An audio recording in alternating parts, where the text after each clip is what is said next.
Hello everyone, Joe from Central Jersey Conrail and Inscale, and welcome back. This is episode 15, part 3. This is a conclusion to our 3-part series of constructing the main line from the helix all the way down to Englishtown. This segment we're going to be focusing on installing the fascia and all the associated equipment, and also building the switch panels. So why don't you sit back and watch how we did it. So first step in the process is we're going to go ahead and put up the masonite on the edge of the layout. So I attached the masonite to the 1x4 benchwork using PL Premium construction adhesive and sheetrock screws.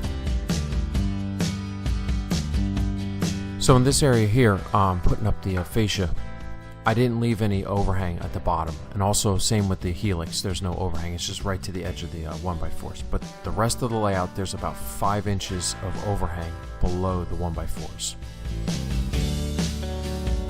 So here the bottom of the helix is like a 1/2 inch inside the top section there. So the fascia board would have been on an angle, so that's why I'm putting those 1x4s in there, just to build it out a little bit.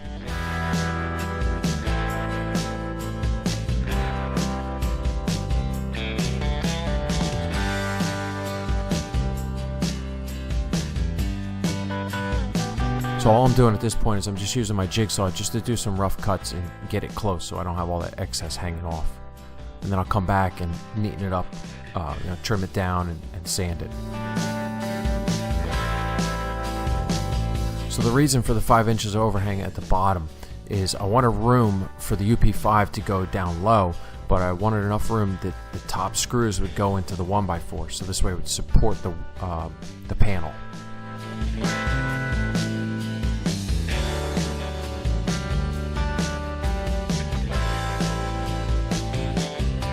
So what I'm do here now is I kind of just imagine where I want the scenery to end in reference to the track level. So I just do a little sketching with some pencil, and then kind of just follow that pencil line with my jigsaw just to give it that top profile.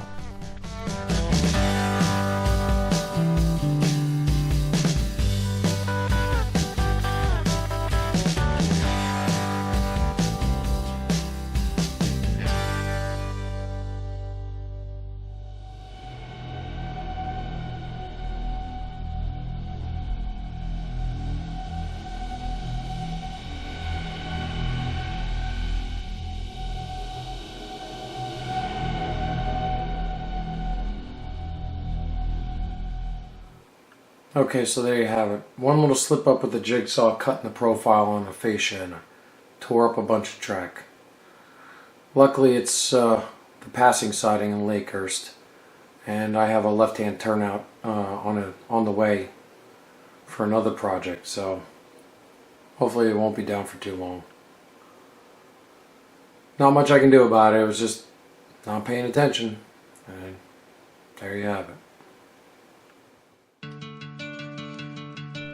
Okay, so let's talk about this jigsaw. So it makes the work go easier and quicker than using a handsaw. The only issue is that, as you can see as I'm cutting, it just vibrates everything. I had a couple cars fall off the layout. Everything was just moving around. So be aware of that when you're using this jigsaw. It's not as easy and neat as everybody makes it seem. So in a little while you'll see that I start cutting holes in the fascia for the switch panels, and I use a router. The router is much better. It doesn't shake everything like the jigsaw does. Unfortunately, it just throws dust everywhere though. So here I'm installing the fascia on the peninsula. What I kind of didn't include in this video, because it really didn't come out, there was nothing to see, was I built out the ends with 2x4s, because otherwise it wouldn't have been a nice gentle round curve. It had flat spots in it. So by putting 2x4s in there and then fasten it to that, it kind of made it nice and round.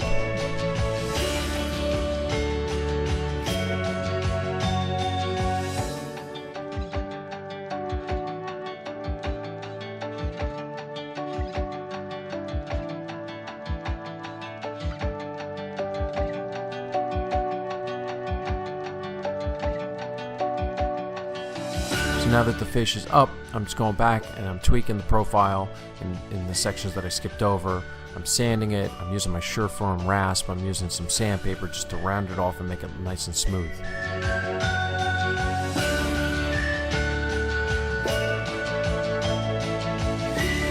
So here I'm starting on the switch panel. So let's talk about this. Initially, I thought about installing the switch panels just right onto the fascia, nice and flush. But then what I got thinking is, how would I protect the switches from people walking by and breaking them off? So I was thinking maybe I'd build some kind of box to go over the top, but then operators would have to open a panel to manipulate a switch, and I just didn't like that idea. So then it just came to me, why don't I recess them? So what I did is I just recessed them a 1/2 inch, so I used a 1x2 to space it off of the fascia, so that this way that the ends of the toggle switches don't extend past the fascia. So this way when somebody walks by, if they brush up against it, they don't even touch the switch. So now as I'm working with this router, because I've never really used a router before, I'm determined that this is the way to go. This is the way to cut this masonite for the fascia, because it just doesn't shake everything. You can see the cars there on the bridge, they're not even moving. So I think from now on, moving forward, I'm just going to be using my router. I'm not going to even use the jigsaw. The other thing you just saw, I was using my Dremel tool with the sanding bit, and I'm just using it to sand down the edges and get that sharp edge off, and I'm also rounding out those corners just to make it look a little neat and nice. So moving forward, I know there's some wavy spots on the cuts and little notches, but what I'm going to do is I'm going to start experimenting with some stuff to kind of just dress up the edge. I'm thinking like some door trim that you get from the automotive store. So we'll work on that, and we'll revisit that at a later date. These switch panels are all made with acrylic and painted just like I did in episode 13. So check out episode 13 to see how I did it.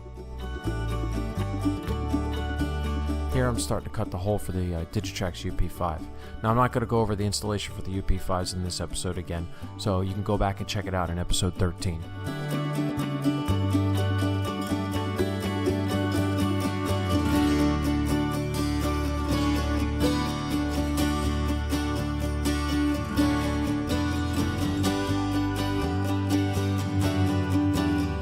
So here I'm starting to wire up the switch panels.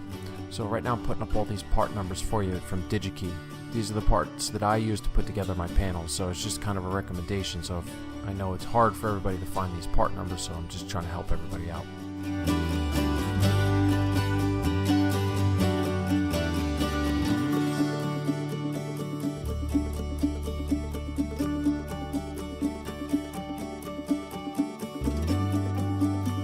So this is by far the most time-consuming part of this whole process, is putting these panels together. A lot of wiring and soldering and heat shrink and all that.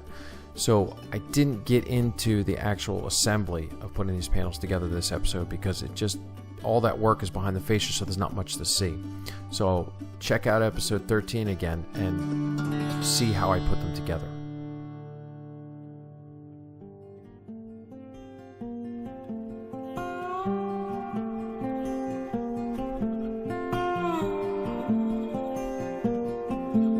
So here we are starting to test the panel at Sayrehurst. I got, looks like 3 turnouts are operational, and you can see even from back here, not even up close at the panel, you can see what the status is, and that's kind of what I was going for, is just to be able to look from across the room to see these panels, to see if your turnout is aligned properly.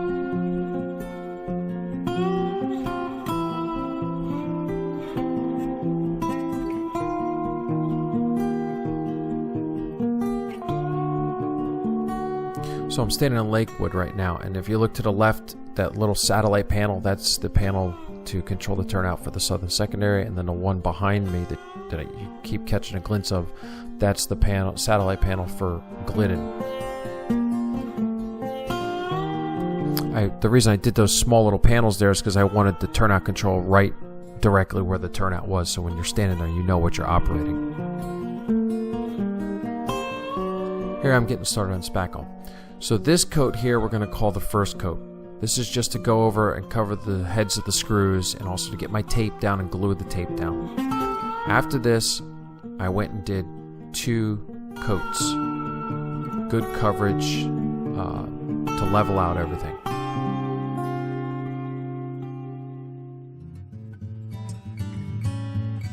In between each coat, I come in with a sanding sponge and sand everything down. I started with a 320, then after my next coat was a 220, and then working down to a 120 just to finish everything off.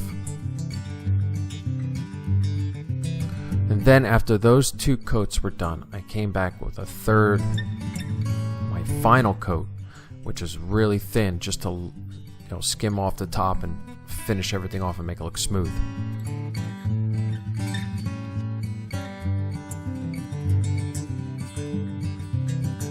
So here I'm using what's called a paper quarter bead. And what it is, it has paper tape on the outside and it has a metal inside. And the purpose for doing this is so it gives some strength to the corner there. So if somebody accidentally bumps into it, if you just use regular tape, if somebody bumped into it, it would rip. So that's what we're doing here. So I'm just gluing these up and you'll see how they come out in the end.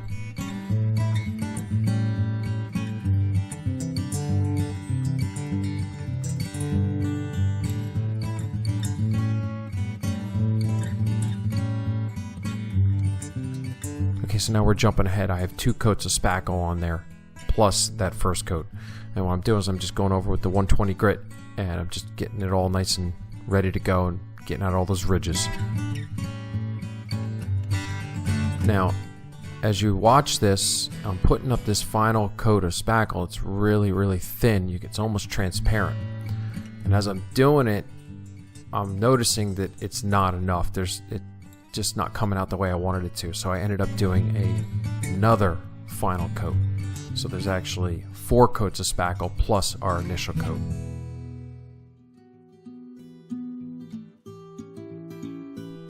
So let me just take the time to say this.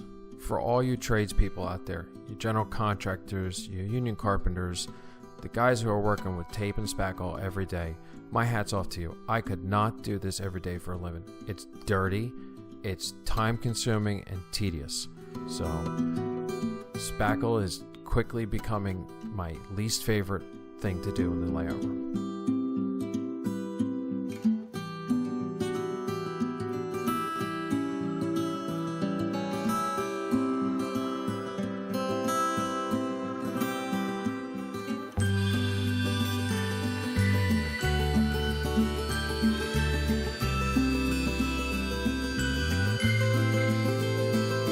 So as you're watching me put up this spackle, you notice that each coat I do, I'm bringing it out a little further, covering a little more, and blending the patches together so it kind of smooths all out and blends all together.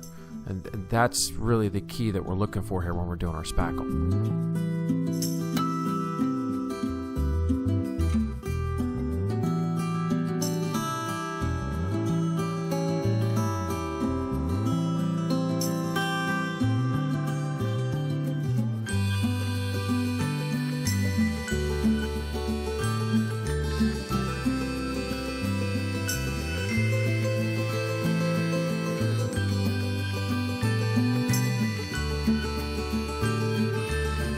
So here I am starting primer. First, let me say that I went and changed brands of primer. I went to the Kills brand primer sealer, and that stuff is worth the money. It is so thick and creamy. It just covers really well. So I highly recommend a primer sealer and use the Kills brand.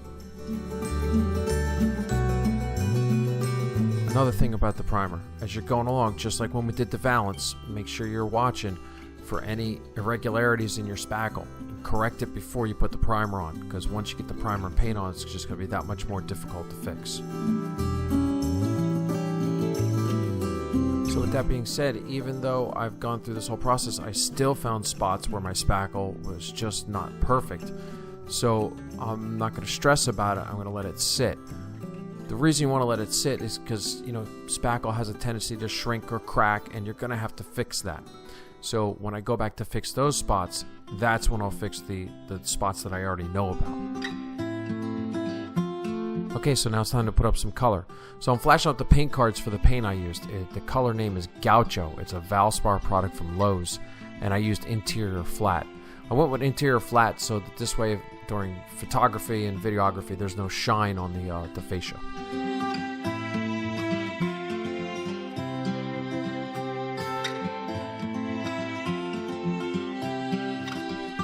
So my tip for you for when you're painting is don't cheap out on your paint brushes and paint rollers.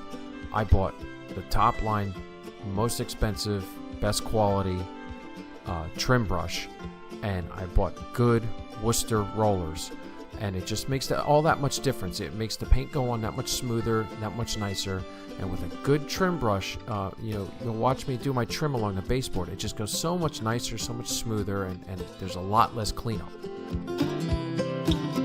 The other thing is I was painting, I made sure to paint all that wood inside those little recesses, so this way when the black switch panel's up against that green, that's all you see is the green and the black. You don't see all that naked wood in the back.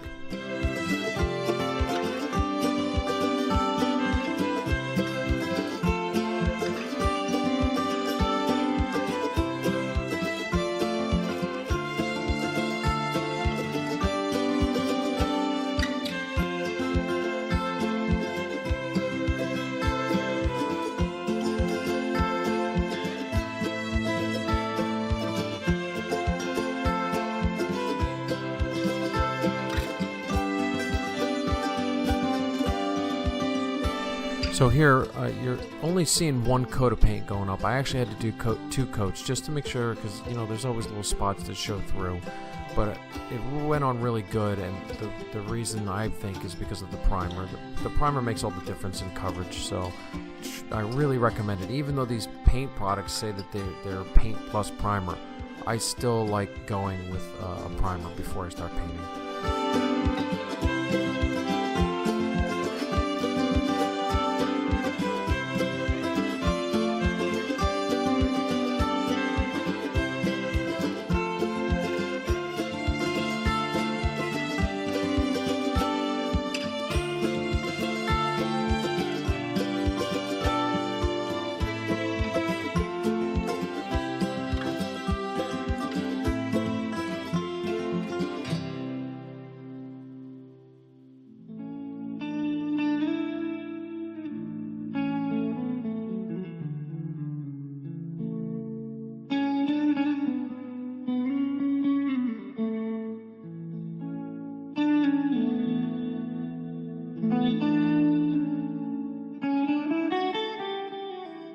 So I use new rail model throttle pockets and drink holders. The throttle pockets I just put up on the fascia with glue and screws.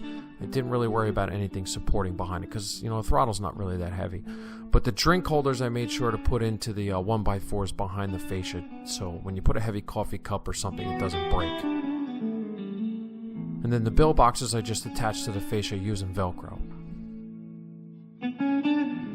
So you can see Caitlin's down there helping me out, and Caitlin just turned 3, and she starts preschool in 2 weeks. And it got me thinking that our time here is limited, and you need to, if you have a passion or you have some kind of project, you need to get out there and you need to do it. I have time for my family, and I'm working, but I'm still finding time to build this layout. And if you don't do that and you don't get out there and start it and work on it, time's going to pass you by and you're going to realize I never did it.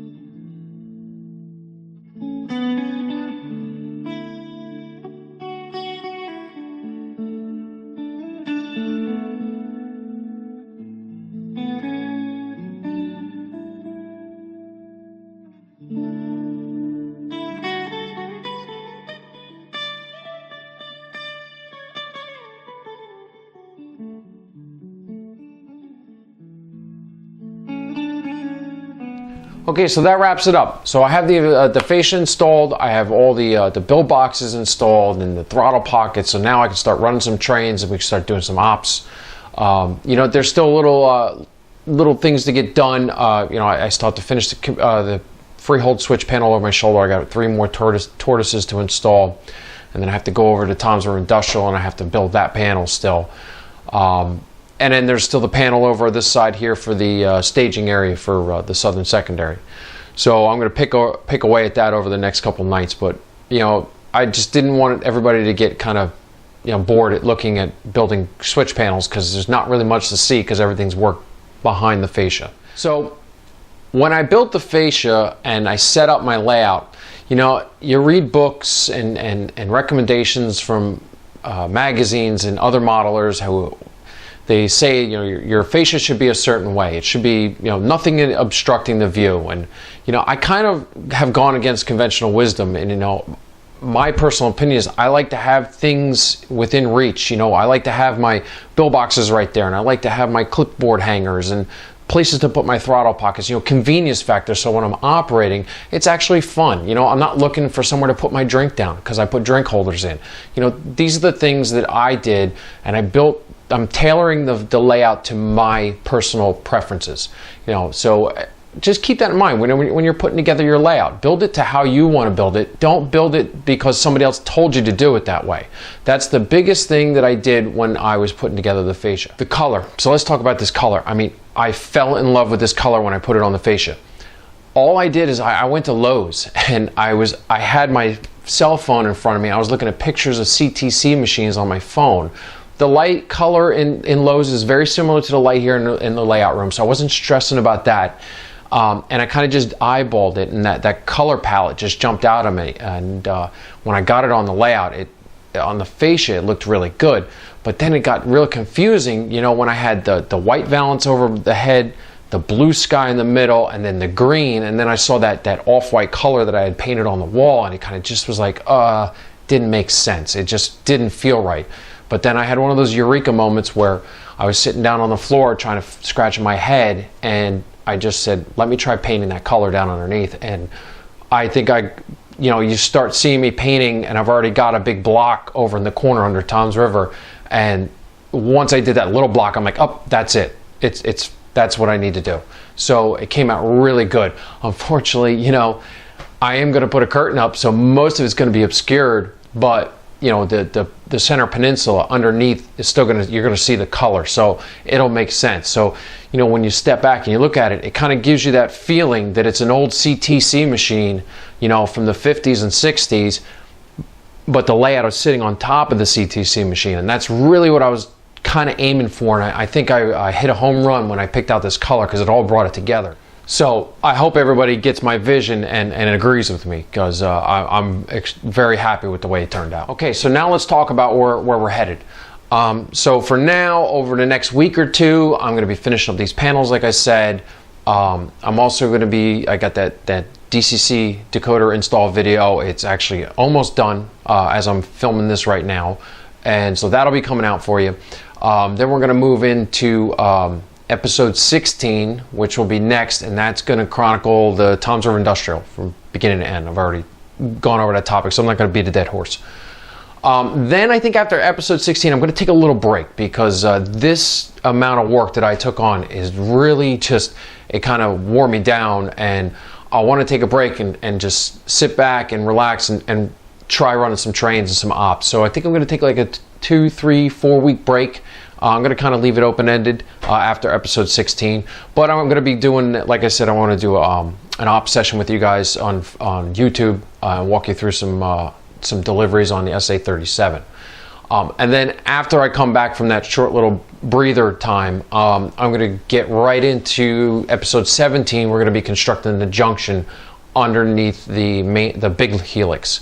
Now, in past, I've referenced that junction or the interlocking as bank. You know, so I've been doing some research and looking at my track diagrams and stuff, and I think I don't like calling that red bank, because it's more suited to call it SA. SA junction would be the junction of the Bordentown Secondary above Brown's Yard, where it connected in with the North Jersey coastline. So I think that's more appropriate. I'm going to call that SA. And when we're doing that, when I do that junction, we're going to be doing a switch panel. I'm going to be putting in some cameras. We got the auto reverser, and I'm also going to be doing some block detections for the panel operator.